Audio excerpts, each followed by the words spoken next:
প্রচার সেরে ফিরল গেরুয়া শিবির। রবিবার বিকালে ভাতারের বিভিন্ন এলাকায় প্রচার ও জনসংযোগ সারেন বর্ধমান দুর্গাপুর কেন্দ্রের বিজেপি প্রার্থী দিলীপ ঘোষ। রাতে তিনি আসেন ভাতারের কুলচন্ডা গ্রামে, সেখানে মন্দিরে পুজো দেন। এরপর জনসংযোগ কর্মসূচিতে অংশ নেন। ভাতারে বিজেপি নেতা সৌমেন কারফার উপর আক্রমণের বিষয়ে তাকে প্রশ্ন করা হলে বলেন, মারধর অনেক জায়গাতেই চলছে, ইলেকশনের পর সব ঠান্ডা হয়ে যাবে। সন্দেশখালীর ভাইরাল ভিডিও নিয়ে তিনি কিছু বলতে চাননি। অন্যদিকে সৌমেন কারফার উপর হামলার প্রতিবাদে ভাতারের প্রতিবাদ মিছিল করে থানায় ডেপুটেশন দেয় গেরুয়া শিবিরে। এই সময় ভাতার বাজারে তৃণমূল কংগ্রেসের পথসভা চলছিল। দুপক্ষের স্লোগান পাল্টা স্লোগানে সাময়িক উত্তেজনা ছড়ায়।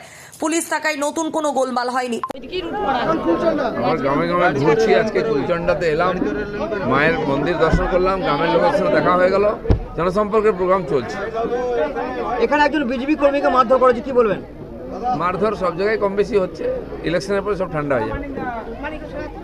ভাইরাল ভিডিও, চলো মন্ডল সভাপতি দাদা, মন্ডল সভাপতি হয়ে গেছে, কি আছে দেখো আছে। পরিতোষীলের রিপোর্ট, সোজা কথা নিউজ, পূর্ব বর্ধমান।